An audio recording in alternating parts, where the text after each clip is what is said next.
What's up, everyone, and welcome to Nate Night Talks. This is the first official podcast interview for everybody on Clubhouse.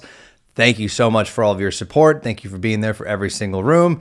I know it has been a long time coming to get this official podcast underway, but hey, good things come to those who wait. Here we are. I'm incredibly excited. Today, we have Vinnie Adams of the Disclosure team, who I will be talking with till whenever he decides he needs to go to bed. He is UK time. I am Pacific Standard Time in Los Angeles, so there's definitely a bit of a gap. I'm appreciative of him actually being willing to talk at the wee hours of the night.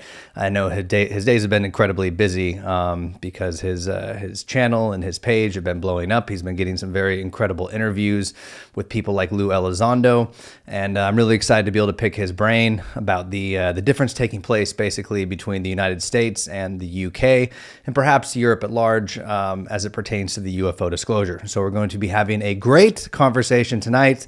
Very, very excited. And once again, everybody, thank you so much for the continued support on Clubhouse.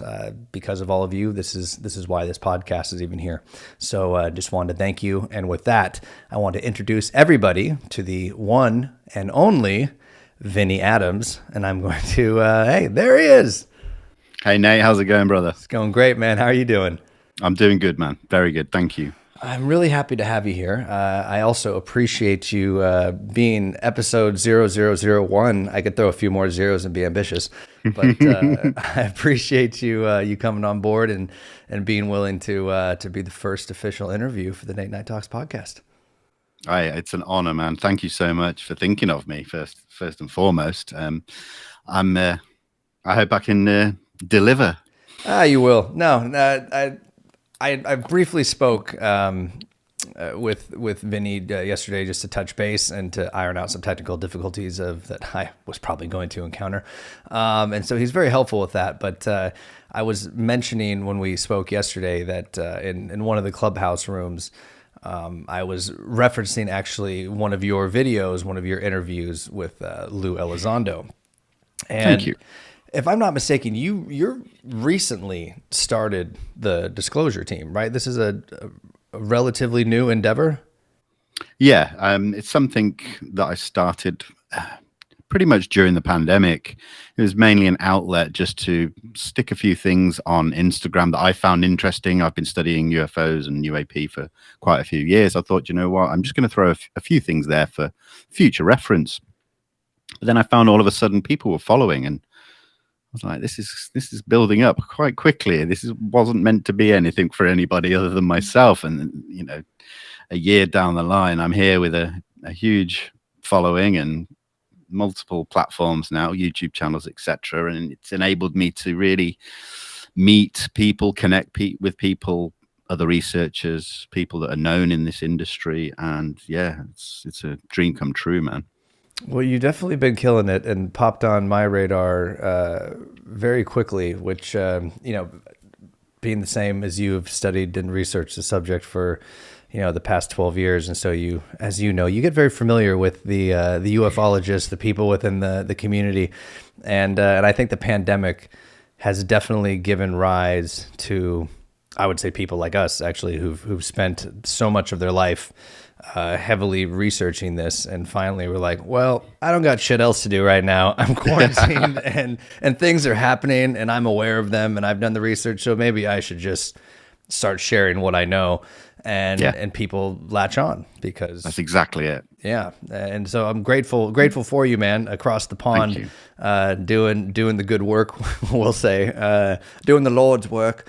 When it pertains to getting this information out. I'm curious to know, because this is relatively new, which is part of the reason why I wanted to be able to chat with you, actually, was just to get to know you a little bit better, get to know what got you into this subject, as well as where you kind of see it at right now. But those are all really big questions. So I'm more just kind of interested first and foremost in a little bit about who Vinnie Adams is and how you kind of came to this subject. And additionally, actually, I do want to make sure that we for the podcast, for the people who aren't watching this on YouTube, what are the YouTube channels and Instagram handles for you, or wherever people can find you to see all the wonderful things that you're posting? Because you're getting great interviews, like I was saying, Lou Elizondo, Danny Sheehan. You're putting up quality content and UAP videos and whatnot. So where can people find you? They can find me, firstly and foremost, my main outlet is Instagram, and that is at disclosure_team. I'm also on Twitter, which is disclosure_team_. My YouTube channel is Disclosure Team. I actually have a second YouTube channel, which I have a show called the Max and Vinnie UAP show with my good friend Max Moskowitz from Holland. And it's a YouTube channel that focuses on European UAP cases, because we feel that they weren't getting enough information and just not getting out there. So we've got that second YouTube channel. It is called Max and Vinnie's UAP show. I think that's it. I mean, I also am now working for UAP Media UK. So you can go to uapmedia.uk to the website. I think that's everything. Could you explain that? Because I saw that on your Instagram and one of your Instagram lives that you were recently inducted, accepted, or however it may go, but you're officially a part of that team. And so maybe just explain to the viewers, especially in the States who might not be familiar, what that is. Sure. UAP Media UK is a sort of a collective of various people within the UFO world over here in the UK. And the goal is mainly to provide information, context, and resources to the UK media, things like that. Just is to keep a serious tone within the media, to give them the information they might need, to avoid them writing, let's say, less embarrassing articles, and we're trying to bring away the stigma and things like that, minimize inaccuracies and unverifiable sources and things like that. So really like raise the level of reporting done in the UK press, basically. Well, I don't know how much more I could emphasize how incredibly important that is. Because the way this subject, as we all know, the way it has been handled by the media and by the government for the past, 70 years, has either been with just blatant disinformation, counterintelligence lies, or a disdain almost for the people who've seen things, just a terrible stigma that's been around it, and a lack of concern for reporting information accurately or fairly. Like it's always with a smear and a spin that frames it as some tinfoil hat wearing kook nonsense. And so it's incredibly important to have people like you guys doing this, because now they seem more open than ever to try to get actual information. And because they haven't done the work themselves, there are people like you who are able then to give it to them and at least make sure that they're factually as on point as possible. So awesome, man. Super, super happy to hear that you made it. So congratulations on that. Thank you.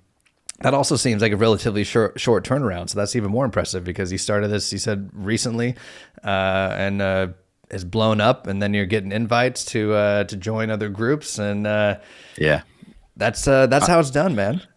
It's a dream. It's a dream come true. I'm honored, and I'm blessed, and it just keeps motivating me the more that I get these opportunities or get to speak to individuals who have been established in this subject for many years, maybe decades. It just motivates me to think, maybe I'm actually on the right track in what I'm doing. And so, sometimes I worry that I might not be on the right track. But then I just keep getting reminded by people saying, just keep at it. You're getting there. You're doing good work. And, I'm not very good at taking compliments, to be honest, but it does mean something when I hear it from people who I have so much respect for and things like that. Well, you're not alone in that. I would say this is probably one of the most isolating subjects there is. I mean, now, the stigma's lifted a little, but before it's incredibly lonely. It's incredibly isolating, which also sucks in many ways because the stuff that you're researching is so fucking cool. It's like, it is. It's so cool. Like you're just like, man, why don't people get it? Just get it. Like just look a little bit. All you have to do is look a little bit. There's so much compelling information that if it was any other subject in the world, it would be taught in academia, but it's not. Yeah. But like people just don't look, and you're like, just please. It's a great South Park episode that I'm referencing. Please just get it, man. Just get it. When Kanye doesn't understand the fish sticks joke. I don't know. Are you a South Park guy? I used to be years ago. I mean, obviously, it's been a few years since I watched it, but yeah, I was for a long time, definitely. Yeah, it's a great show. Yeah, it's they're still going strong. Actually, it's got renewed for 5 years and some massive $100 million deal, I think, with Paramount Plus or something like that to make 19 movies in the next Matt Stone, Trey Parker, or 17 movies, something like that, in the next like 5 years.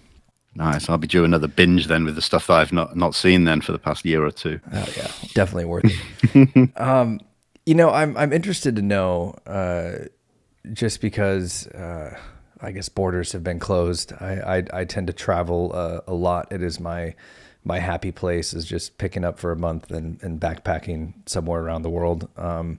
That's happy for me, and I've not been able to do it. And so it's been a while now since I've been to the UK. Or really Europe in general.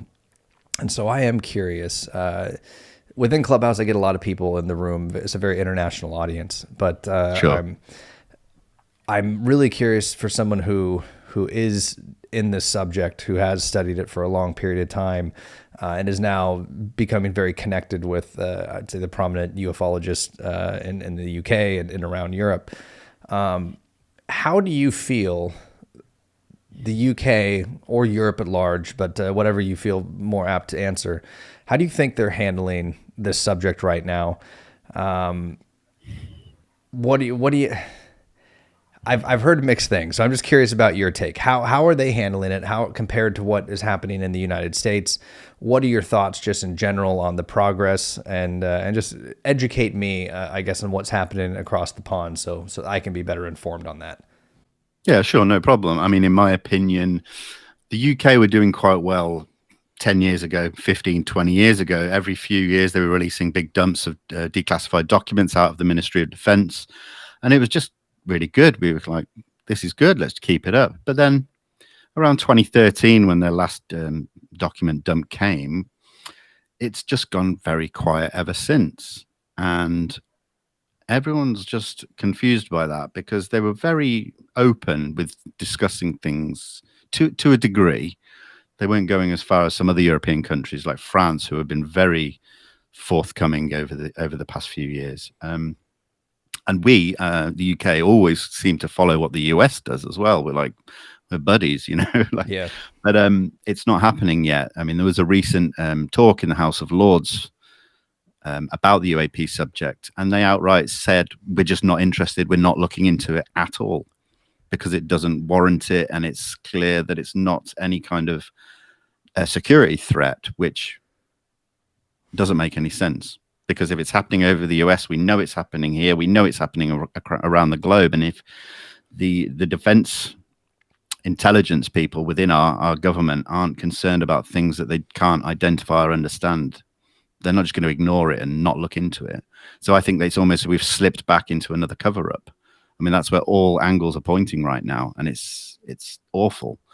We've got petitions going now to really sort of bring them back up to speed and the level that they were 10 years ago with releasing information, because it's not helping, and it's not doing any good for the country. I watched part of an interview I think you just did with it. Forgive me if I'm butchering his name. I don't remember. Was it Sims? It was a guy last night. Something you just recently posted, and you guys were talking about Lou Elizondo. Yeah, that was Mark Sims, and Tyler from Contact Tour. Yeah, and Tyler. Yeah. I'm really curious about this because there seems to be a great divide within ufology right now.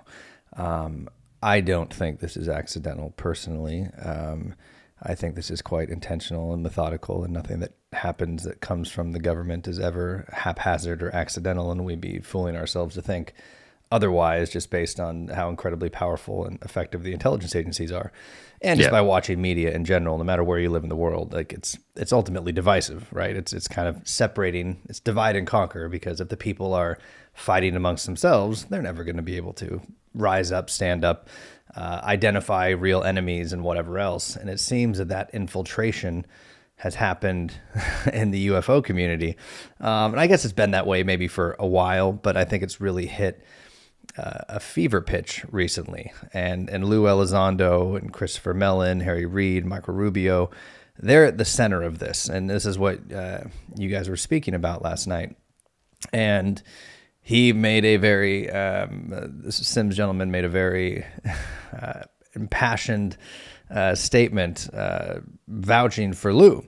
And everybody was in agreement with it. And so I'm curious, because this is a topic that I do talk about a lot, and I'm doing my best to remain as neutral, if you will, in it, without casting judgment, because I think we could all agree that what's happened because of people like Lou and Tom DeLonge and Christopher Mellon and everybody, initially involved with To the Stars, is a reason why this conversation is happening now. So we have to be grateful for it. But I also grapple with this, with history. And of course. And this is something that people, they discount it to their peril, in my opinion, because we know the intelligence community's track record. We know how they've treated this subject. We know what happened with the Robertson panel. We know the re-education programs, everything that was outlined, and basically we can see it systemically in society and how people have reacted to this subject ever since. It's been highly effective. It's propaganda. It's that probably even, I'm sure you're familiar, goes back to Operation Paperclip, and bringing over top propagandists and other people who were able to help the intelligence agencies smear this subject and reframe it and everything therein. Yep. And so when we look at what's happening and we look at the whistleblowers who are currently here, you have Lou Elizondo, who is former DOD of 20 years, terrorist interrogator, and a counterintelligence operator. Those are the quintessential for people in the UFO community, of the people who would be responsible and have been historically responsible for convoluting the subject to no end. You have that, and then you have Christopher Mellon, who comes from a lineage of robber barons, banking cartel, and people high up in the intelligence agency. Also a part of the people who everyone in this subject knows are greatly responsible, the private sector component of it, for keeping things very much hidden and under wraps. And so there is a valid, I would say, a valid level of skepticism that should be there based on history and based on track record. And if this was a court of law and I was a lawyer and Lou Elizondo was on trial, I would definitely be diving into his past, because his past would tell me a lot about him. And no trial lawyer would ever ignore the past 20 years. Oh, wait, you were a counterintelligence operator and a terrorist negotiator? It means you are the best with manipulating people to get the truth, like that you can spin anything to dupe somebody into telling you what you want them to tell and anything therein. And I'm not saying this once again because my jury is... I've watched every interview with him. I watched your interview with him because I thought some of the questions that you and your audience had for him were very good, and I was really closely watching his reaction. But I haven't cast full judgment yet. But I can't ignore those things, and I don't think people should ignore them. I don't think also just the knee-jerk reaction by ufologists of like, oh, his counterintelligence, he must be part of it. Like, okay, calm down. Calm down. Like, let's just see how this plays out. And all we can do, I think, at the end of the day, is be discerning and really tune into our intuition and just pay attention to the best we can. But I'm curious, because you guys made and check out, people who are listening to this, go to disclosure_team on IG and check out Vinnie's recent video that he had with Tyler and Mr. Sims. and you'll see what I'm referencing. So make sure you do that and follow. I'm curious what you think. I mean, I guess I gather what you think about Lou, but I'm curious. Yeah. I want to know more about that, and I'm also curious about what you feel about everything that's happened with the rollout the past 3.5, 4 years since the declassified Tic Tac Gimbal and Go Fast videos first hit the New York Times. Sure. Yeah. I'm happy to do that. As far as my opinion on Lou goes, when everything first happened and we learned who he was and what his background was, of course, everyone's initial thoughts are going to be skeptical because of his position. But the more you look into it, the more things you hear, I think you can get a better understanding. Yes, he was counterintelligence. He was pretty much a spy and things like that. But it doesn't mean he's going to spy on his own people, the Americans, just because he spied for the Americans on other countries. There's that. That's not a lot to convince a lot of people. That's fair enough. I'm not here to convince anybody to suddenly start loving Lou Elizondo. But there are many other things as well. Luckily, I've had the pleasure of speaking to the guy. I'm in circles now with people. We speak to him on a regular basis. We know things that might be going on in the background. And then as far as Mark Sims, who I spoke to yesterday, he's close friends with Danny Sheehan, who is Lou's attorney. They've been paying regular visits to the Inspector General recently because of the smear campaign that the Pentagon have been putting on Lou Elizondo recently, deleting his data and emails and things like that, which I won't go into detail on because that's a whole nother rabbit hole. And, I think people can go and look into that themselves. I highly recommend it. So there are many things for me that now have really given me enough to be on that one side, that Lou is here to help us get the answers, because he's fed up of the lies just as much as we are. Now, I would never, ever expect anybody just to take my word for it. I think it's healthy to be skeptical in this subject. It means we have to go out and do things for ourselves and not just look for opinions from other people. It's one thing I don't do is spoon feed people information. I give them starting points and directions and avenues where if they do want to take it upon themselves, they can go and follow those pathways to find the information and form their own decisions and conclusions. I think it's the best way to do it, because then you're not manipulated or influenced by anybody else. It's your own findings that bring you to the decision that you come up with. And that's kind of how I look at most things within this subject. Wow. Could not agree more, man. It's literally been my same exact approach, the same thing I tell people. And that tells me a lot about you, because I think what the underlying motive for that approach is knowing that there's so much bullshit in this space. 80-90% of it you can't take seriously. You have to take it all in, because like you're doing the research, you have to hear it all, but you also just have to know that that's the case. And if you try to tell somebody, yeah, well, listen here, I'm going to tell you how to do it, like, then you're at the same time telling them, but don't trust 80-90% of what's out there. You're like, well, you also can't trust, like, here, look, this is, if you want to find it, here's a starting point. Here's the most compelling information. Like, here's some declassified documents, because sadly, most people rely upon the government and the mainstream media to tell them what is and is not real or possible, which is hilarious. But that is how people, by and large, operate. And so you usually have to start there for them and be like, okay, well, here, let me give you the most compelling information and some other avenues to explore, and you go do it for yourself, because it's not our responsibility. And nor it would be also be hypocritical to an extent to be like, yeah, well, I don't have the answers. Nobody has the answers. Like, no, we're trying to find them just as much as anybody else. And yeah, may have been in it for a long period of time, but I'm sure you'll probably echo. It's like the deeper you go, the less you know. You're like, God damn, like every time like I find something new and I'm like, I feel like I know less now than I ever knew. I have more questions anyway than I ever had before. And it's a part of it. But well, in addition to that, then, in addition to Lou, the other component to this, which I'm curious to hear your thoughts are, is timing, because nothing is accidental, and we can't discount this. And this is the other component to to what's happened with this subject in America as it pertains to the disclosure and everything happening right now. Yeah. We know that by people, like Richard Doty, who I have a hard time also just trusting because of what he did historically. Like we know what he did, and so Absolutely. it's like, to now just assume that he's out of that and just going to be given as like. I know Greer loves having him on, and he was in the new J.J. Abrams movie, a documentary, which we'll get to, because I think you watched that as well, correct? I did. Yeah, definitely want to dive into that.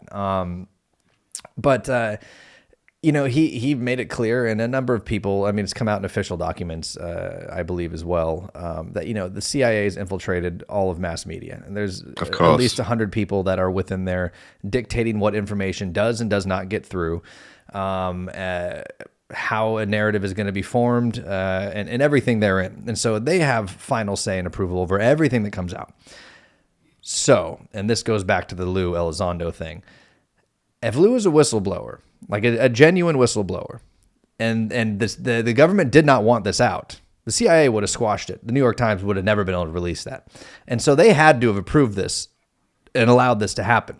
And so these, like I said, we have to dive really deep into all angles on this and look at like all the pieces, because if we just look at it like plain and simple as what Lou's done, then yes, he does seem like the savior of ufology, who's come out and like had the access, was a part of the programs, and is like, all right, I'm absolutely frustrated with the bureaucracy of the government and people not taking this seriously and lack of reporting mechanisms and everything else, and I'm going to get it out. But that had to be ordained by Central Intelligence in order for that to happen, because New York Times would have never been able to push that out, especially with 3 official, declassified DoD videos. And so we have timing. We have timing of it, which I'm curious to hear what you're thinking about. And then we have a revamp of timing, which took place, at least in America. I'm not sure if it did in the UK, and I also want to know this. Last April, during the height of COVID, the peak of the hysteria, when everything was shutting down, doom and gloom, death in the streets, like riots, like everything happening, the media comes out and is like, oh, hey, by the way, those 3 videos that the DOD confirmed 3 years ago, you remember those? Yeah, by the way, the Pentagon just confirmed they're real. Well, no shit. Like, no shit, they're real. The DOD released them. Like, they were confirmed by the Department of Defense. And now, in the middle of hysteria, you are just coming out and being like, by the way, those 3 videos from 3 years ago that were already confirmed by, a far more official agency within the government, the Pentagon's now just saying they're real too, just so you know, bye, and left that out there. And I'm like, whoa. And so things like that. And then obviously it was happening in, as you know, the stimulus bill and the intelligence report and everything else. I'm curious what your take is on the timing of all of this. I think one thing that gets overlooked an awful lot at the moment is with the timescales about the secrecy that's been going on for the past 70, 75 years, we're at a time where we're actually seeing a lot of the old guard dying off. There's probably very few of them left. These were the big secret keepers.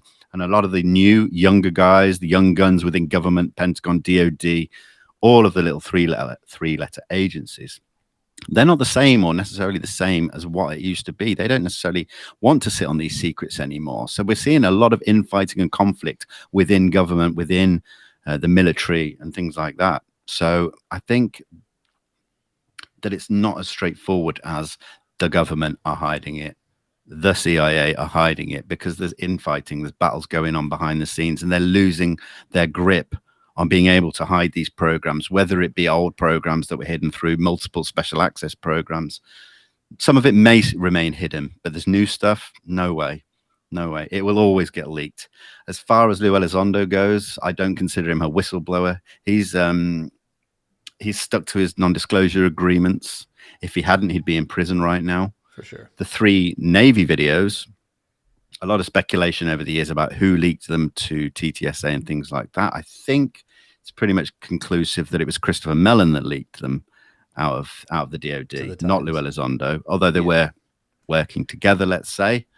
It depends. Semantics, you've got to be very careful with the way you talk in semantics, because you say one word wrong and people think you're saying something completely different.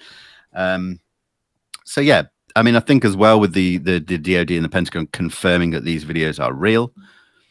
Yes, it's good, but all they're doing is confirming that they were taken by Navy systems.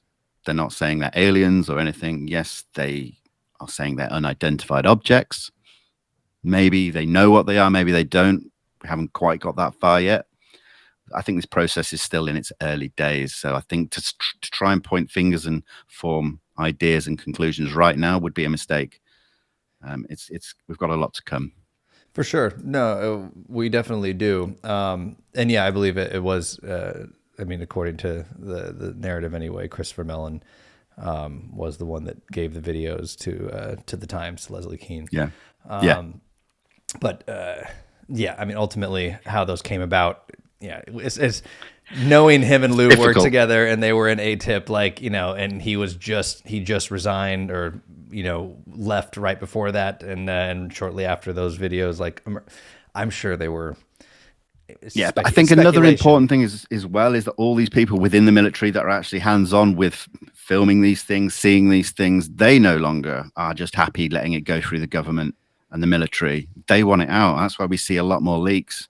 People coming directly to people within ufology, researchers, investigators, getting a lot of stuff before the military or the government have a chance to even think about declassifying it or putting it out into the public realm. So when it happens, they have one choice. They can either say, that's not ours, we don't know what it is, or they can just say, okay, yes, that was filmed on our systems. We don't know what it is, which is what they've done and what we're seeing. So their hands are tied to a degree. We're seeing it play out. And this, I'd recommend this, like we were saying, for people to go and do their own digging. You will see these things happening. And if you do compare them to what was happening through the 50s and 60s, they haven't got the grip on the subject now like they did back then with the Robertson panel and that was easy for them to just brush the whole subject aside. Yeah. It would never happen in this day and age. The door has been flung way too far open, and it's just not going to be able to be shut again. And I think also back then, people actually believed in the government. People trusted the government, big time. And that was why they believed that right after the Roswell flip-flop of like a UFO crash, oh wait, no, our most experienced observers who are meant to identify aerial phenomena mistake their own weather balloon. And everyone's like, oh, that must be it because the government said it. So and the government wouldn't lie. And it was way easier to manipulate. And now the distrust, fake news and everything else that's out, people don't trust anything anymore, whether the media or the government.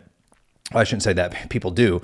But people who really kind of research these things, there's a general distrust, justifiably so, just based on track records that are there. And it's very difficult to conceal that, which I think why, in my opinion, over the past 20, 30 years, they went from offing people who would come out and do this stuff to just smearing them, because nothing is more effective than destroying somebody's credibility, whether it's child pornography, whether it's whatever it is. Like they've done horrific things to destroy people's livelihood and reputation who've been very credible whistleblowers. And that's the day and age we're working in. And so now like the tactics, they've evolved, they've changed.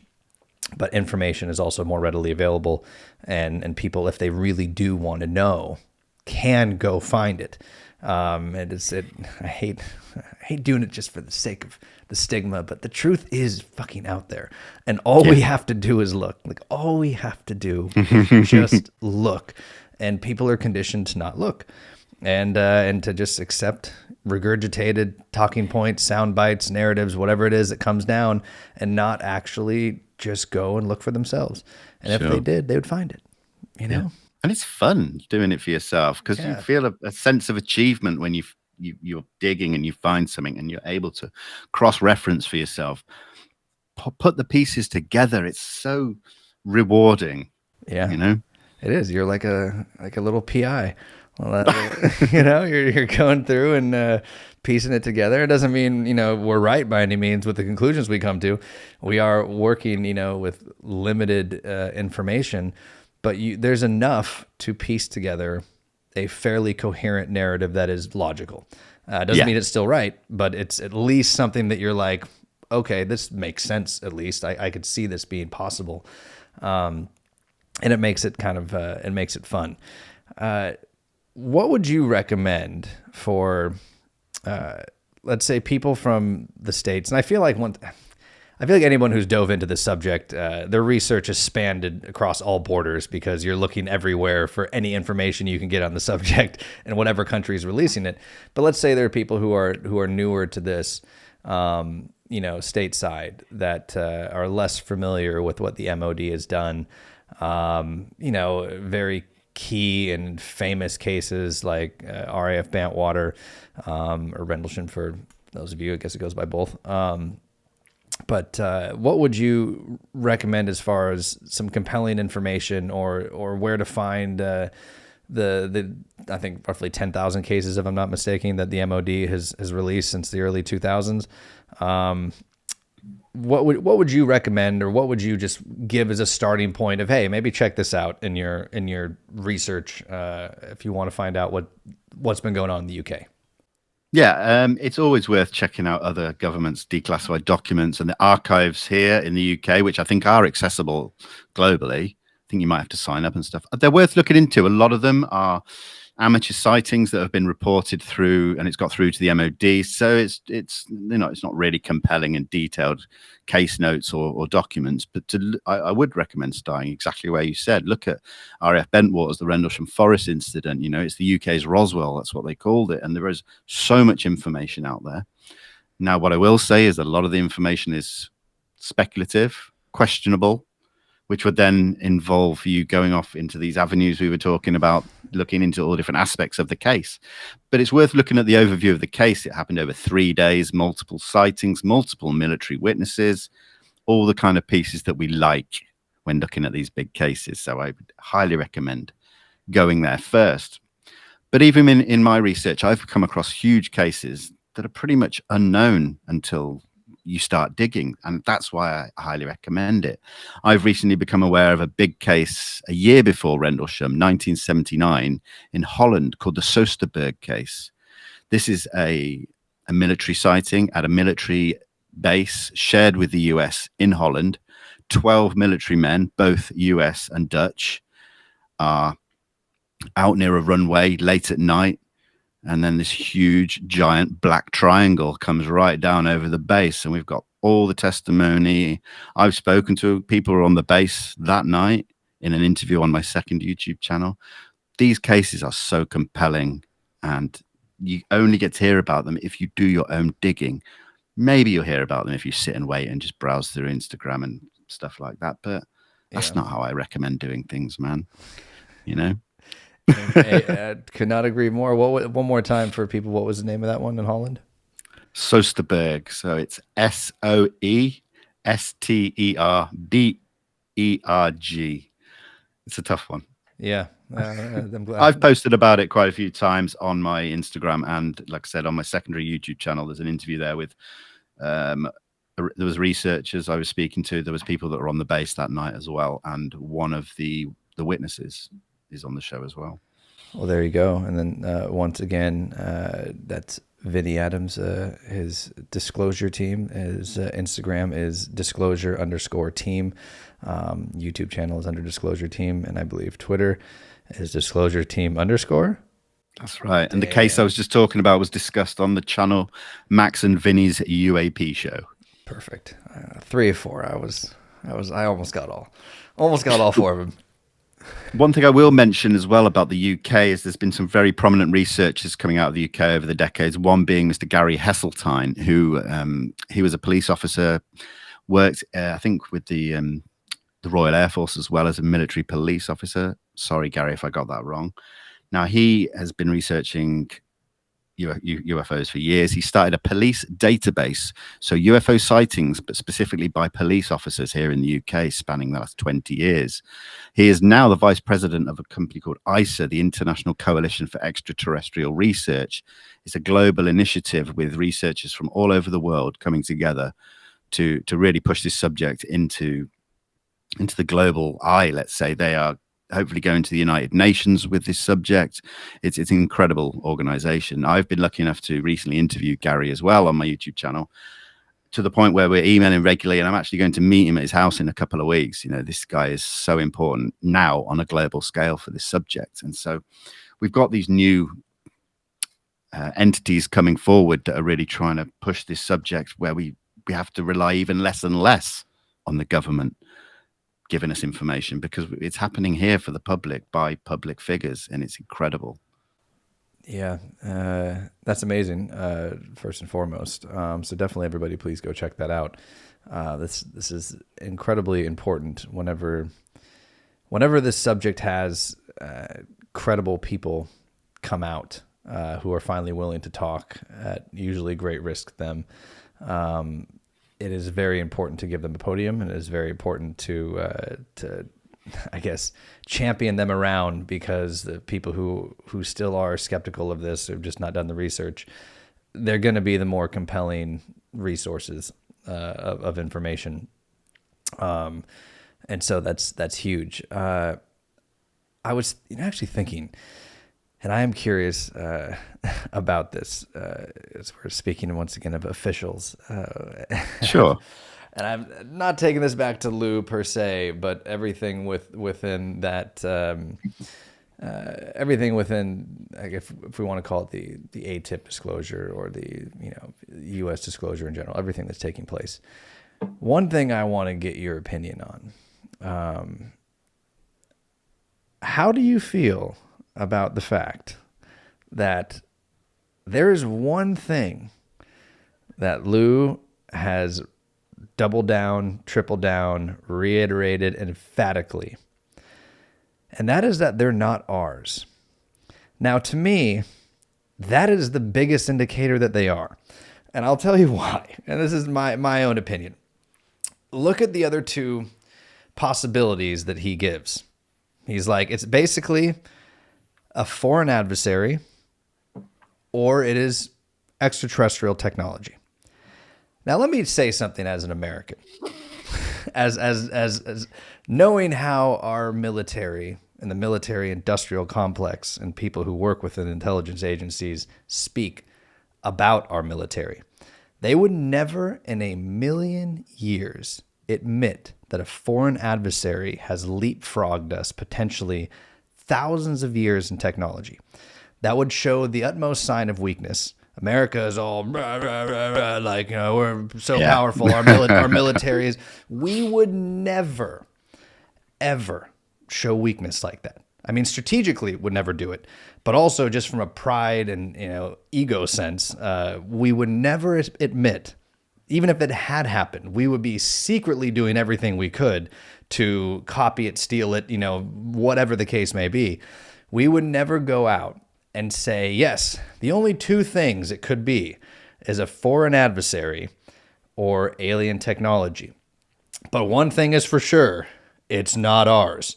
And anyone who's studied ufology knows damn well we do have it. And we have been working on it. And to what extent, how successfully, who knows? We can't. There's a lot. I mean, Bob Lazar would be the biggest indicator of how successfully, and that was back in the 80s, of which at the point that they were at back then. And so you can imagine 40 years later that we might have perfected the art of at least using their technology more efficiently, whether or not replicating it.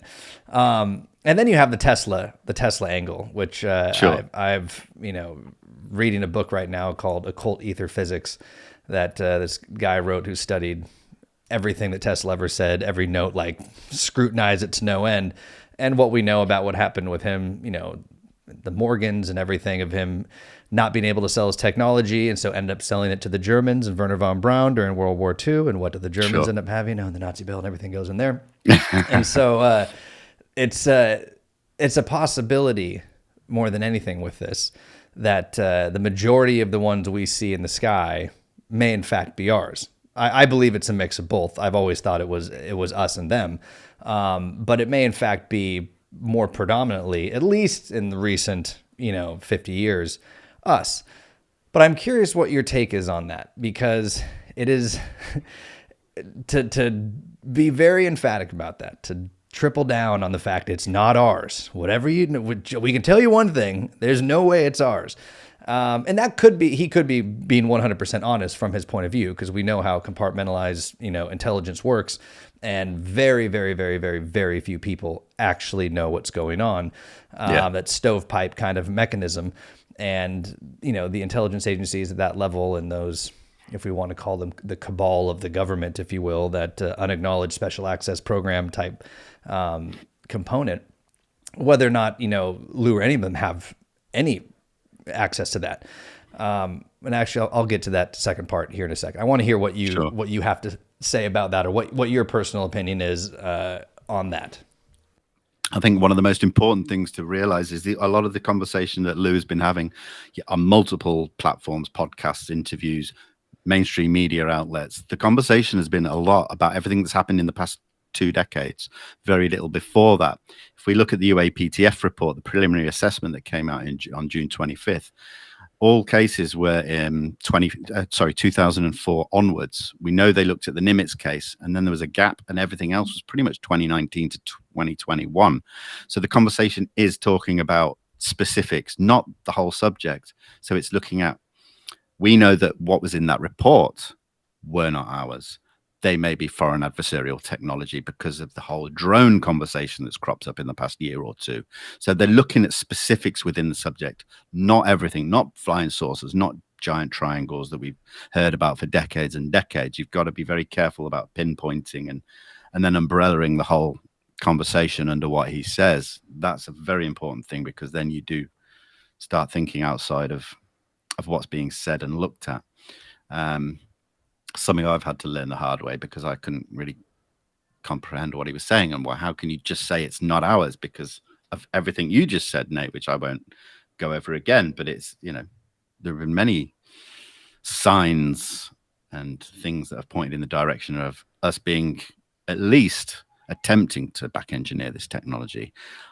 I'm not convinced through my research that we've succeeded to the point where it mirrors what the technology can do, or what we've seen it do through eyewitness accounts and things like that. I still think we're way off. Hopefully I'm wrong. Maybe we've got it. I just hope that it's not monetized and monopolized and used the same way the monetary system and the petrodollar has been used for so many years, that it's controlled by the 1%, and that we're just going to continue in this vein. That's a whole different realm that connects to this subject. Yes. As far as Lou Elizondo, it is. He has to remain very cautious about what he says due to his non-disclosure agreement. We've seen him say a few things which you can read into and pick little things out which really do allude again to other things. But again, we don't know 100%. So we always have to remain balanced. Like, we can't quite say that he's confirmed anything or not confirmed anything. And that's why it remains that we've got to just see how this plays out, maybe for another year, maybe another 2 years, 5 years, 10 years, who knows? But people think that we've suddenly started entering this big realm of disclosure, and that we're going to start getting all the answers. And it's just not the case. And I hate to say that, because I'd love that to be the case, but it's not. Now, I think we're going to start, we're in a bit of a quiet period since the underwhelming UAPTF preliminary assessment. That 6-page doozy. It's going to ramp up again. I think there are things happening in the background that are going to be announced in the near future with Lou Elizondo, Christopher Mellon, things like that. I just urge people to just hang in there. Don't think that it's gone quiet again and we're just going to go back to the old ways, because that's not going to happen. So the genie's out of the bottle. Not to say he couldn't be put back in. It's possible if people are very easily manipulated, and if we, from a mass consciousness standpoint, and if this could be swept under the rug, if these champions don't keep going out and pushing for it.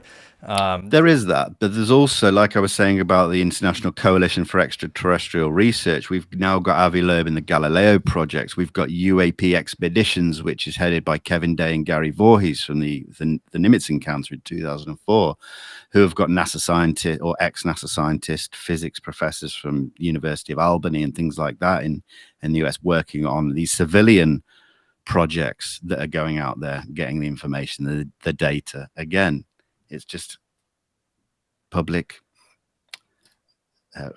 entities doing the work, getting the results, and that's where we're going to start getting a lot of information. Again, sorry, government, you haven't got a say in this one little bit. So that's exciting. Yeah, which is it is up to the people, and we must always remember that we have the sovereignty over our own consciousness and our ability to pursue the truth and share it, and or at the very least share facts and information. We may not know the truth, but at least the pieces that are being suppressed, the pieces that are able to be known, and make sure that is disseminated in a way that anybody who does seek the same thing can find it. It might be that we have to crack it here now in the cases that have happened in the last 20 years. If we do that, that will allow us to then go back and crack everything out and get it all out of the government. It's not a case of saying we need the government to tell us everything they know about Roswell now. No, let's crack what they're doing now, because that's where they're falling apart behind the scenes. Once that happens, then it'll just open the floodgates up to go further and further back. That's how I see it anyway. Yeah, no, I agree. It is very important, as you were saying, to manage expectations of people in this field, because there's so many people that got really hyped up when that intelligent port was going to be coming out.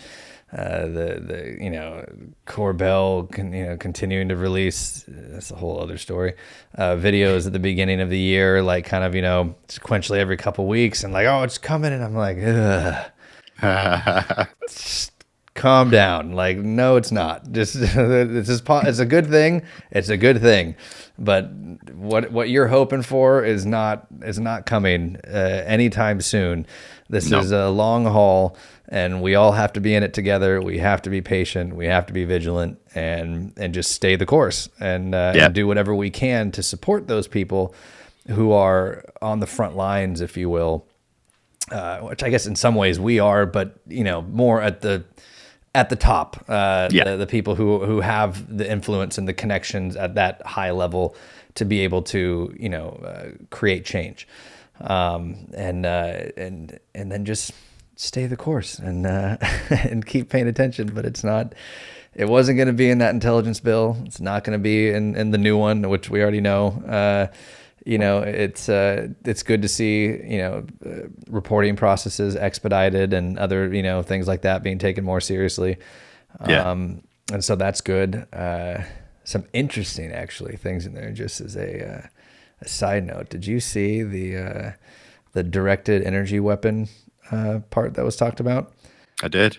Yeah, people think this is the stuff of science fiction, ladies and gentlemen. It's not. Directed energy weapons at our...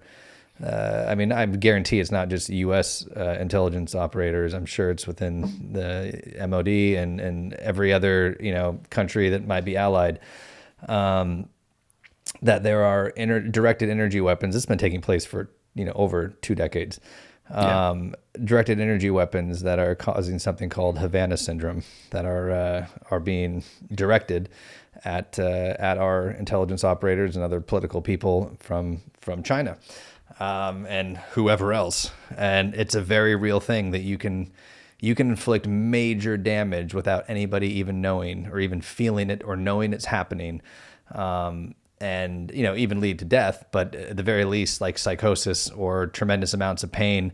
We're in the sci-fi future, and it's just not known to people. It's just not known, and there's some Pollyanna rose-colored glasses that are still over the general population that doesn't realize that this type of warfare exists, and that it's happening now, and it's wild. And so to see that in the recent intelligence bill as being like one of the top priorities, is one of the top things within it of how to take care of that and provide treatment for people who suffered from it and how to defend against it, was very interesting. Not sure your thoughts on that. Right? It's crazy, man. It's scary, but we shouldn't pretend that these things or even consider that it's too far out there. Like it's It's happening, definitely, as you say. Yeah. Yeah. I mean, these things are happening from a distance. They're happening where no one can do anything about it right now. It's causing panic and uproar within the military, within the government. It's crazy.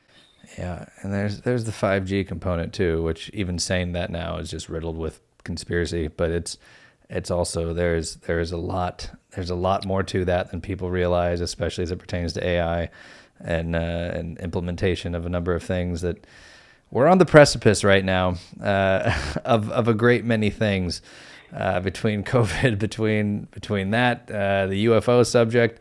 I think everybody feels it, or at least people who are really awake or plugged in sense, even if not, I think they still sense it. They may not identify exactly what it is, but we're everything is happening right now.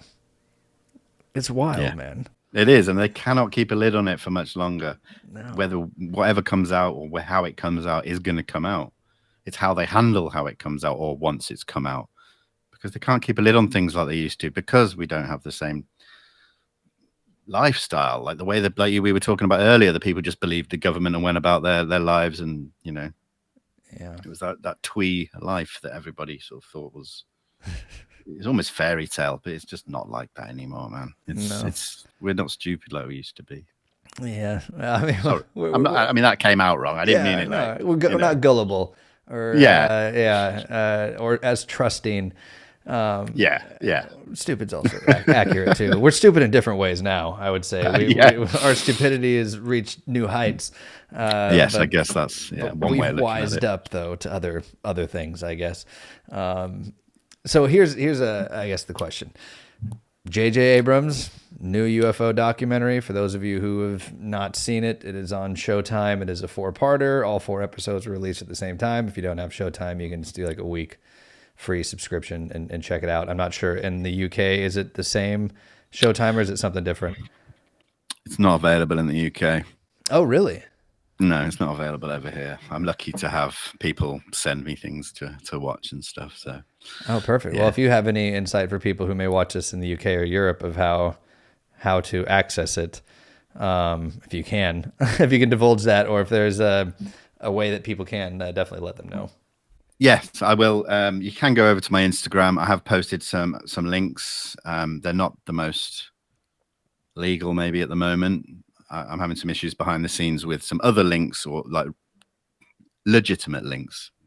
So yeah, that's all I'll say about that now. It wasn't meant to go that. It wasn't meant to go that way, because I don't normally promote that kind of thing. But no worries. Yeah. I thought there was. I thought it was just branded differently. I have a buddy who's actually another fellow actor, far more successful than I, who's in a lot of the rooms and is a big experiencer.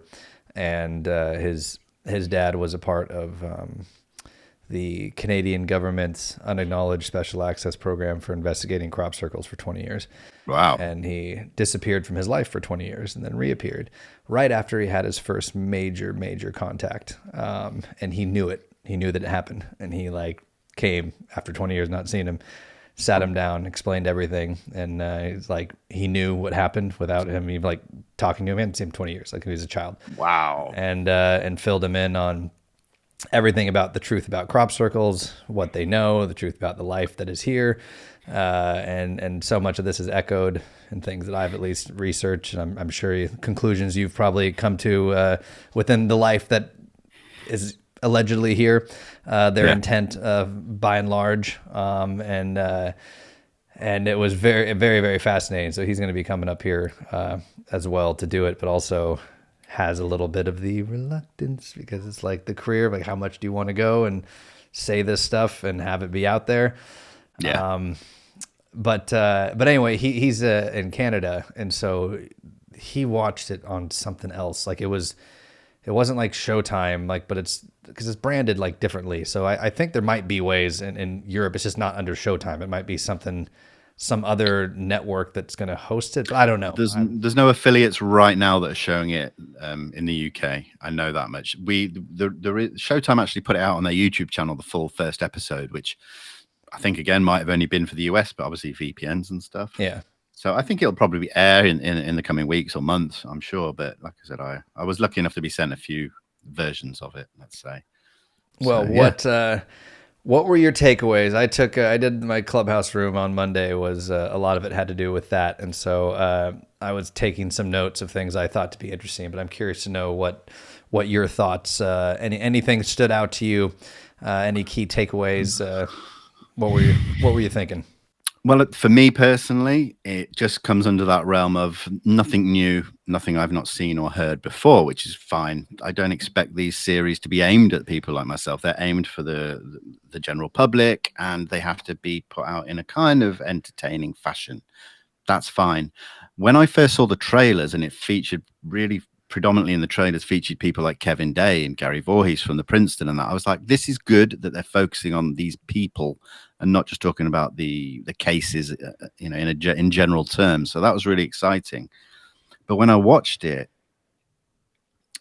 I felt like it did come across a bit from a debunking aspect. Not in every case that they covered, but in a few of them. And I was like, this is not the greatest way of putting it out to the general public, because they're going to maybe believe that these cases, well, they weren't UFOs because this show says so, and that just sets us back. It just doesn't do us any justice whatsoever for the people that have worked hard on these cases, or for these cases that are still, we don't know for sure if it is real or if it's not. And if these shows are going out saying, yeah, this isn't really real, it was said to have been this or said to have been that, then people will take that one step further to, yeah, it wasn't a UFO. So, yeah, I thought there was a bit of damage in there. It was damaging to the subject. So, Yeah. People need to understand with documentaries that there's always an agenda. A documentary is not made strictly to do reporting on something. It's meant to show a particular narrative, a side of something that people want known. And a lot of the times they're funded by usually somebody who has a vested interest in getting this message out to gain market share. You know, you see these things all the time within food related things, and like, whether being vegan or, being pescatarian, whatever it is, to, basically undermine another industry and get people to come start eating, their product. yeah. And so those narratives and those agendas are usually revealed through the people that they choose to interview and how they're speaking. And there was that one guy who was the former whatever scientific, the MUFON dude. Yeah, he to me, like, you are the epitome, the classic debunker in disguise, pretending. And he even like calls it out. Yeah, people call me, because you are, man. Like you're not. Yeah. Like, what do you mean? Like as if that's going to distract people from being like, oh, well, people call me that, but I mean, in reality, I'm just looking for the truth. I'm like, no, bro, we're all looking for the truth. Like, and your way of doing this, and man, everybody's been shitting on Tom DeLonge. Let me just say that. And Lou won't talk about it because that was one of the things in your interview with him that I was really paying attention to, because I have been really wanting to know what's happened there, and that departure that's taken place. I have my speculations about it, but it seemed to happen all of a sudden, and him and Mellon and Justice, and I think even Putoff, like everybody dipped. And which is very interesting, because he launched ultimately all of them into notoriety, especially with his the documentary series Unidentified. And so I've been really curious about that. But like Greer, his last documentary, he shit all over Tom DeLonge. Literally clowned him, like just made fun of him blatantly. And everyone just calls him basically like some unwilling pawn, or just an idiot basically, who didn't realize what he was being used for. And that's not new. People speculated that, from day one. Yeah. Because this has happened before, i.e. Richard Doty. And so it's interesting that within the documentary, they really shit on Tom. No Greer, no Lou, no Mellon, no Corbell, which I was not upset to see. No... I mean, I don't even know I can't remember if they had Harry Reid either. Like, all of it was actual footage. Like, the footage of them was just footage from To the Stars or other interviews or news stock footage. Yeah. Yeah. They didn't actually bring them on. And I was like, that's really interesting because that's a controlled narrative. Like that is very like you're not bringing these people in to hear what they have to say. You're taking clips from them and formulating your own story based upon them. Yeah, absolutely. Which really does reveal agenda, plain and simple. If you were trying to get to the truth or you really were interested, you'd bring those people on. You would ask them these questions instead of not to say there's not a plethora of interviews with all of them that are out there where you know their stance and the story has been regurgitated a million times. But still, if you really wanted that, you would have brought them on. And Lou is doing most any interview. Like he's willing to talk to anybody. You think he wouldn't talk to freaking J.J. Abrams' production team? Like, are you kidding me? Like he would be on that like in a heartbeat. That's great exposure. Yeah. And so I was intrigued by that. I felt the same way you did about, I think it was the abduction phenomena in particular was one that they really ridiculed and framed in that way, despite what they had with like John Mack. And then for a while, I thought that they were, maybe they're showing both sides. And now like, the John Mack thing, they're going to show the credibility. But then at the very end, they ended with him having whatever, like, patient syndrome or some other form. I can't remember what the exact clinical term was where you start to just empathize with your patients and believe them like, and that's what happened to him. Like, God, you can't help yourself. You guys. No, it's horrible. It was horrible, man. Yeah. I was blown away. One thing I did. I was just going to say, I don't think it was necessarily that they had an agenda with this documentary series. I think it was just sloppy. They just didn't make it well. They didn't research it well. Yeah. They didn't have people looking deep enough.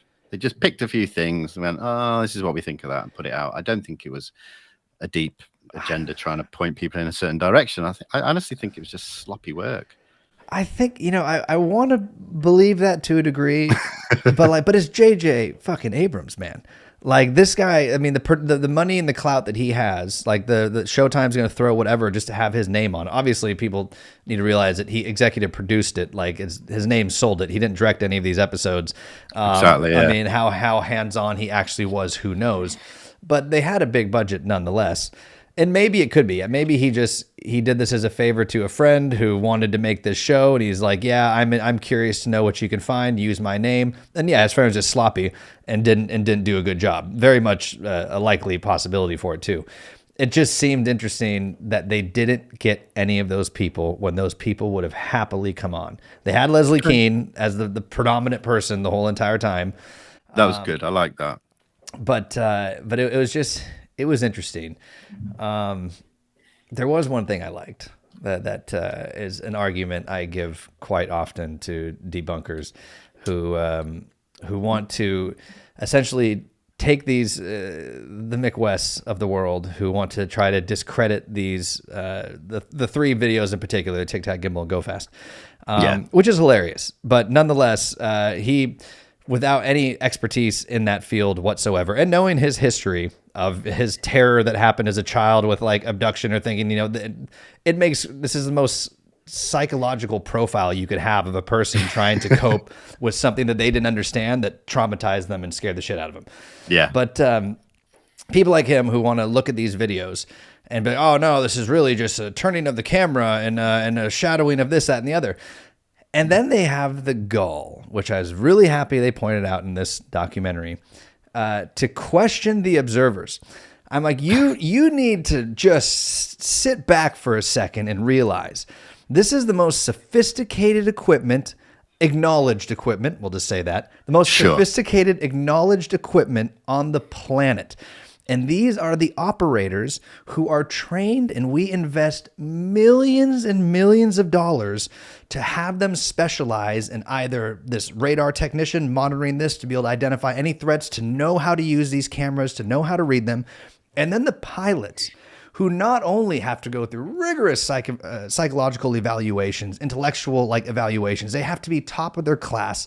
They have to be the most amazing trained observers to identify what? Threats. They know the difference between a fucking weather balloon and a cloud. There's these, we spent millions of dollars to train them. And this is all their job is to fly these planes, identify threats, and be competent enough under pressure to identify something and potentially wipe it out, to actually carry weapons of mass destruction on these planes. These guys are the best there is. And you have these skeptics coming along like, no, they just just misidentification, didn't know what it was. And this, I'm like, you are so up your own ass. I can't even handle it. I can't handle it. And I was just happy they pointed that out. And they made that argument as the guy from the New York Times, I'm blanking his name. Ralph Blumenthal. Yeah, thank you. I was happy that he said that, because it's something that I fucking point out all the time, and I'm like, it's just mind blowing to me, Vinny. Like I try to have empathy and compassion for all people, no matter what their beliefs are. But I'm like, you're doing damage. Like you're not there to get to the bottom of this. You are there strictly to debunk it at all costs. And it's blatantly obvious, and that's dangerous. That's not scientific. Nothing about that is scientific.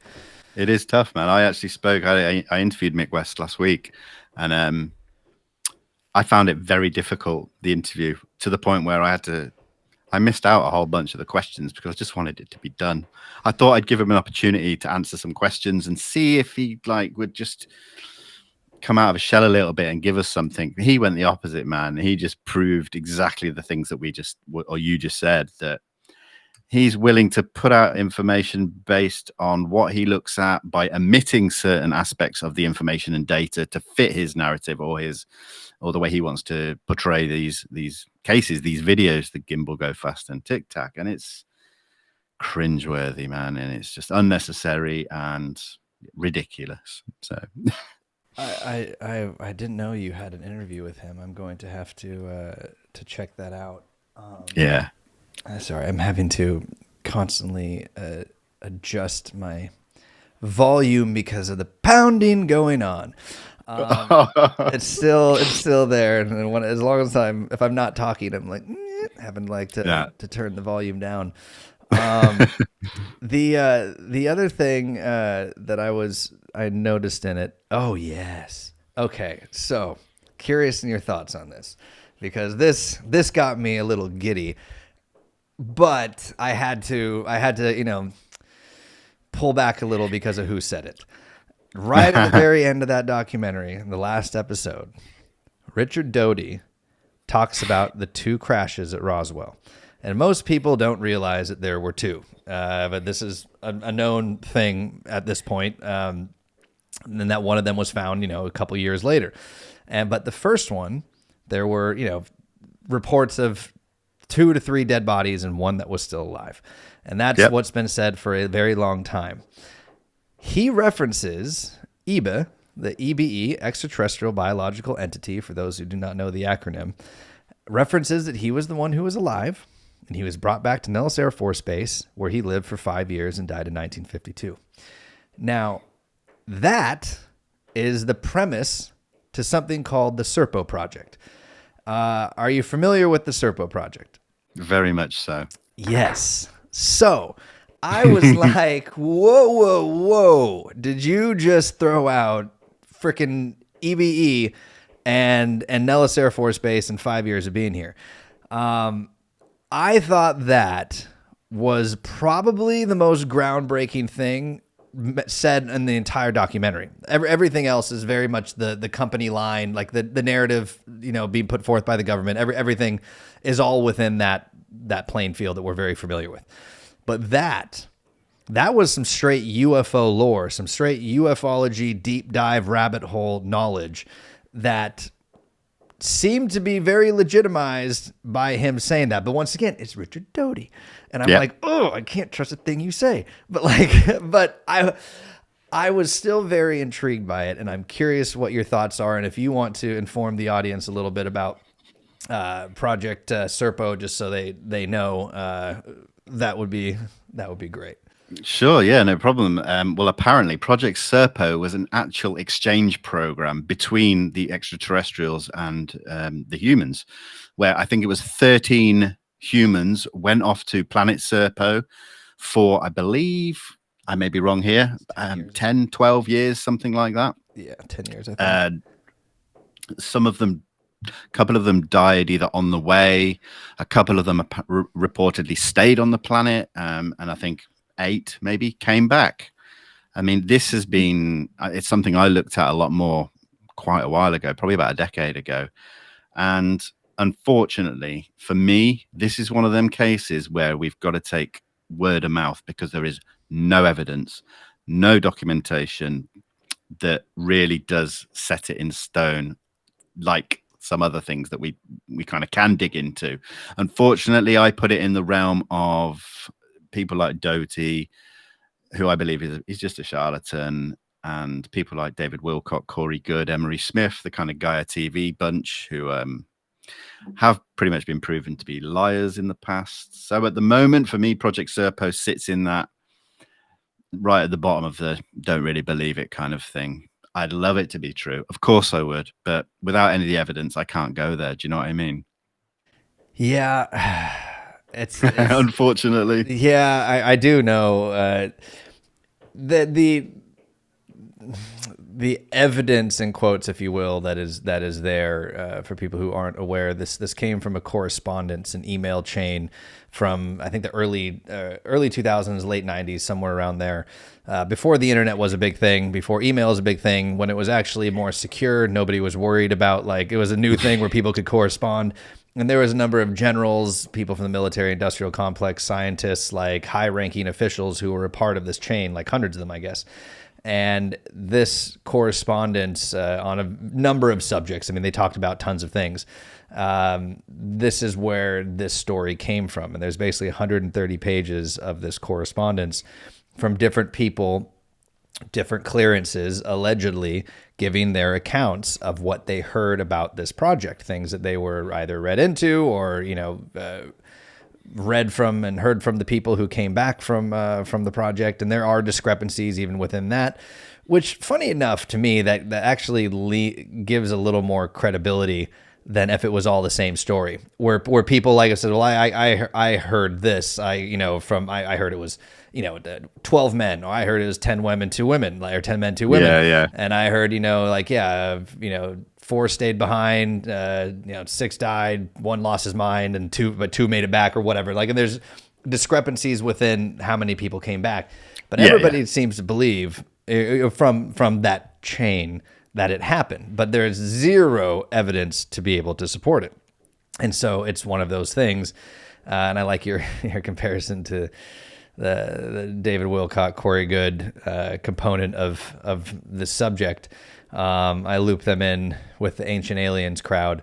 Not to say that I would say 80% of what's said on that show is fairly valid, but they take some fucking leaps in that show that are just not true. And the stuff that they're talking about, by and large, is real.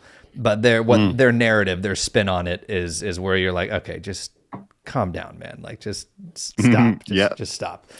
Absolutely. But yeah, the fact that he brought that up, I thought was very interesting. It's something that it's a script I'm actually in the early stages of working on. Has to do with that and that whole story. And so I was like, ooh, when I heard that. I thought it was interesting, but it came from Doty, and I'm like, God, that probably just means it's fake now. Like, now that he said it, like... We just don't know, but we know that when Doty was working through the Air Force Office of Special Investigations, there was a lot of correspondence flying around that was purposefully put out there to just misinform and disinform people. So that's why it just is not enough for me. Yeah. Like I said, I'd love it to be true. I really would. I think it's exciting, and it's... it's got so that cool fantasy vibe. It's just incredible. But and the details of the planet and the people and the confrontations that happen there, like everything about it, it just seems like a great sci-fi novel. And exactly. So that's part of why I'm like, I don't know. And it's one of those things that we may never know. And that I can tell that we operate very similarly when it comes to our approach to this subject. Is that the things we talk about are things that can be validated to a point, like where exactly. If you, not to say that there's not a place for the people like Corey Good and David Wilcox and what they do, but there needs to be a disclaimer for those, a separation for those guys from all of us, like from everybody else, where it's like, because don't get me wrong, I love listening to those stories. I think they're beyond fascinating and entertaining. Like, it's absolutely, it's great.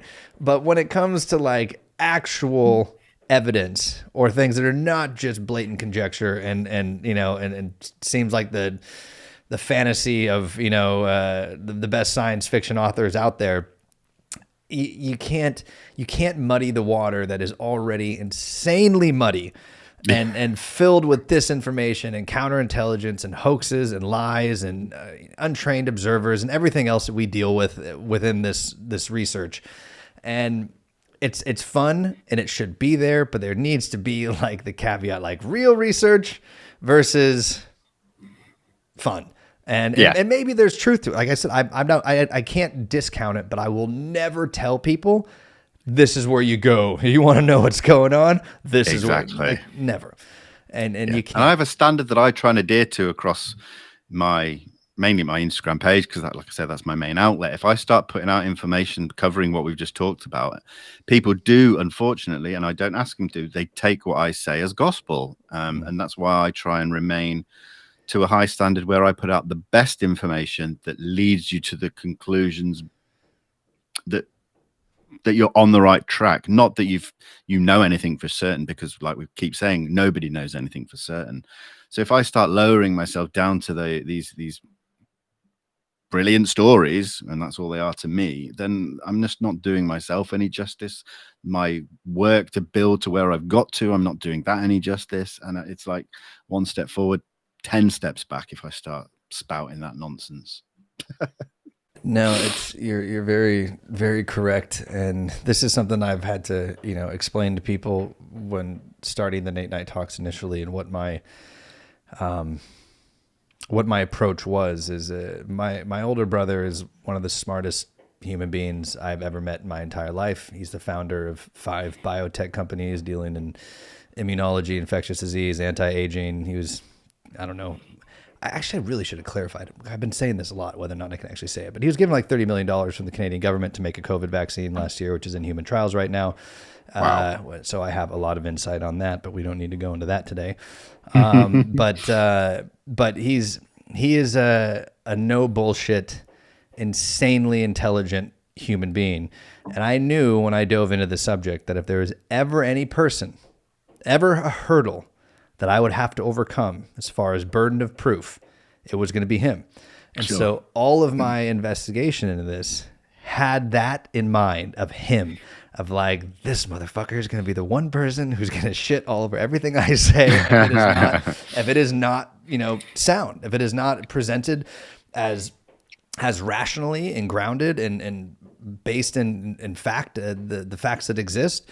He's gonna just laugh it off, and so, which is was a good thing for me, because that's what honed my approach of like, that's the person I have to convince.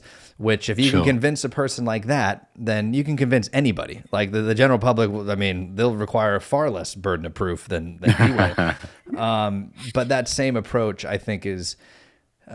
Which is exactly what you're doing and have been doing, and I think is why you've experienced the success early on that you have, is what people need, is what people are craving. And I think that's why the Clubhouse room blew up the way it did, was because there's a lot of UFO rooms on there, but they're all very much in that space of everything. And I'm like, I don't want to align with that, because I think it's damaging, and we have to be the beacons of people that like we're just going to be like, hey, we take this seriously. This topic demands respect. It demands the utmost of our discernment and intellectual honesty. And if we don't present it in that way, it will never get out. It will never get the due justice that it deserves. And so I commend you for that. Thank you. Which is why I wanted to be able to chat with you today. And have you be the first official Nate Night Talks podcast interview, and maybe we'll I know the hours might not jive, but maybe we can set something up too on Clubhouse and have you do an interview on there, because then you can get a lot of audience people come up and ask questions, and I run a very tight ship on there so that I don't let conversations get derailed. It would be something that I think people could benefit from in the future if you have time or are able to. I'll say now that is, I mean, I am on Clubhouse. I've never really joined many rooms due to the times, the time zone differences, because the ones I've wanted to, again, are probably similar to yours, where I've wanted to jump in the middle of the night, and my schedule just doesn't allow it at the moment. But with good planning and stuff, I can clear my schedule for a couple of days, pull an all-nighter, and happily join you, Nate. I would love that. I really would. Yeah, we'll definitely put it on the on the calendar. Then we'll set that up, because I think that will benefit everybody, and it's nice because this isn't live. I know a lot of the stuff you do is live, so you're able to interact a little bit more with audience members and people who are there, and so that will at least give that opportunity for us to do that. That really, I mean, I can keep talking for hours, and I want you to know that I could go down many different rabbit holes with you. But I do want to be respectful of your time, and we're just about at the hour and a half mark. And so I know it's late there, but, if there is anything, in closing, I've thoroughly enjoyed this conversation, your perspective and the work that you do. Thank you. I think this is what we need. We need to have dialogue. We need to have discourse and conversation about things within this community, especially with people who have done a lot of research, and make sure that we talk through these things. Not everyone's going to agree, but if we let communication breakdown take place, we're screwed. And so having this conversation, even if there are things that we might not fully see eye to eye on, and like I said, my jury's out with me on a number of these, with Lou and everything else. I'm keeping, I want to believe, and I'm keeping a very open mind, but I've also just been so jaded in a way by the past. And that's not my fault. That's the intelligence fault. That's their, that's what they've done. Like this is their, penance for how they've treated the subject and the people. And so it's, I always make the comparison to, the intelligence agencies are a cheating spouse. You come home and you see, panties on the floor, and your husband's like, "Oh, those aren't mine," and you're like, "But they're not mine." And so I know there's somebody's. No, but there must be yours, babe. No. And okay, fine. I'm just going to ignore the evidence. I'm going to ignore that. Oh, you're going to come home and lipstick's on your collar. No, there's nothing going on here. Like, it's evidence after evidence, and you can only be lied to so much by, the person, like, where the trust becomes absolutely broken. And know that, like, the evidence is there. Your husband's going out on you. Like, it's clear, but he won't admit it. And you become then infuriated. It causes like a mental disorder, like, because you become trapped in this. And you then start to question whether or not there's something wrong with you. And, but you're like, the evidence is there. You're like, I know this to be the case, and they still lie to me.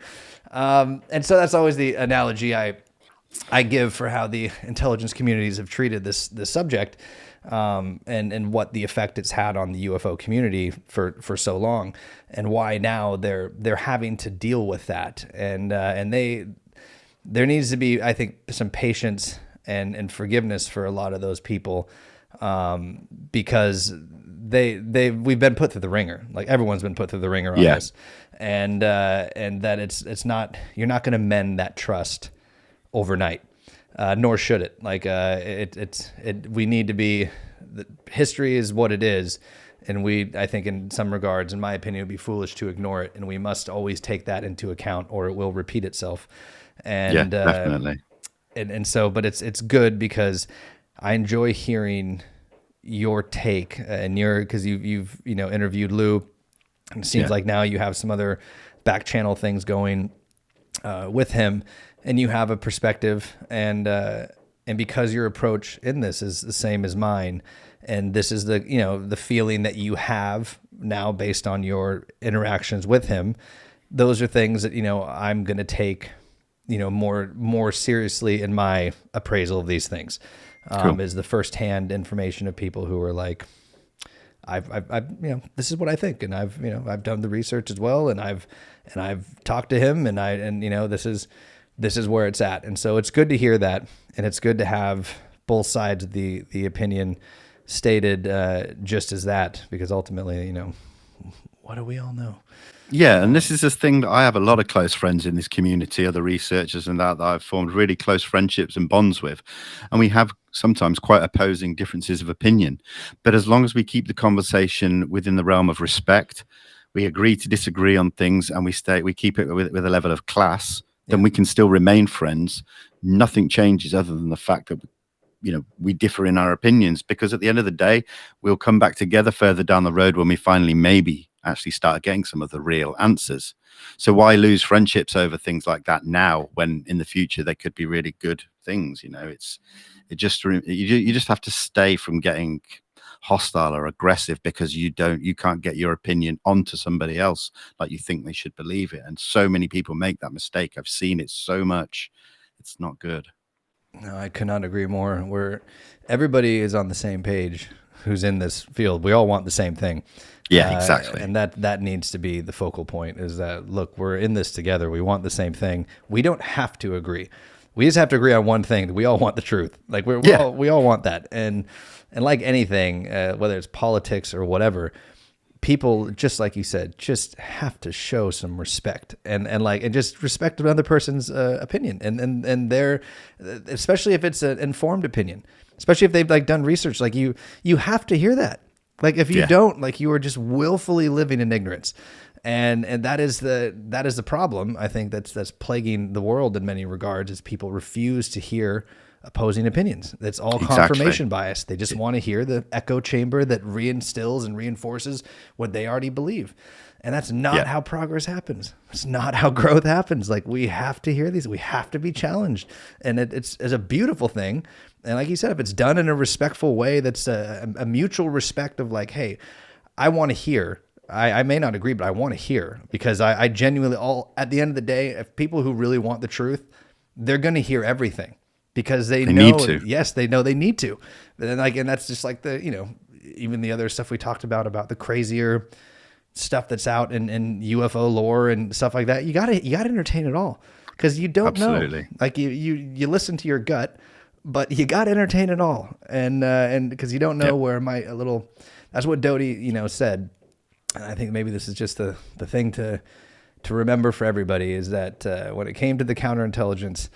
With the UFO lore, that it was pretty much always Pareto's law, 80-20. It was either 20% true and 80% false, or 80% false and 20% true. No matter what, truth was there, but they had to sow so much disinformation and lies into it so that it could always be discredited no matter what.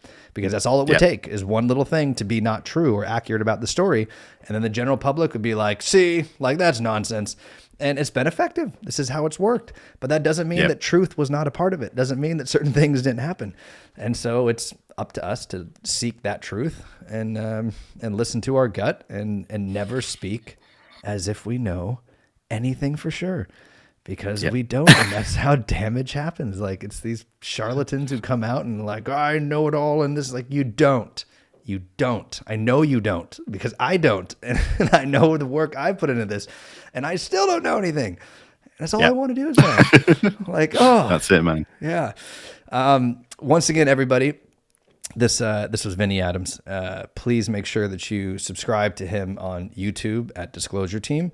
Make sure that you subscribe to him on IG. That his main base of operation, which is Disclosure_Team. He is also on Twitter, which is Disclosure Team_.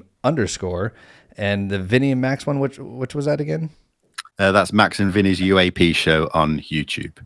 And the new company, or the organization that you are now with in the UK, is UAP Media UK. They can be found at uapmedia.uk. Awesome. Vinnie, it has been a pleasure, man. I want to thank you again for taking the time to be here, for being my first pleasure. official podcast. And this is the shortest one I've ever done, at an hour and a half, which is hilarious to say. But I really enjoyed it, and really do appreciate you, the work you're doing, your perspective, and everything that you brought to the conversation, man. So thank you. No, thank you, Nate. It means a lot to be here speaking to you right now, and the support that you've shown me since you first contacted me means a lot.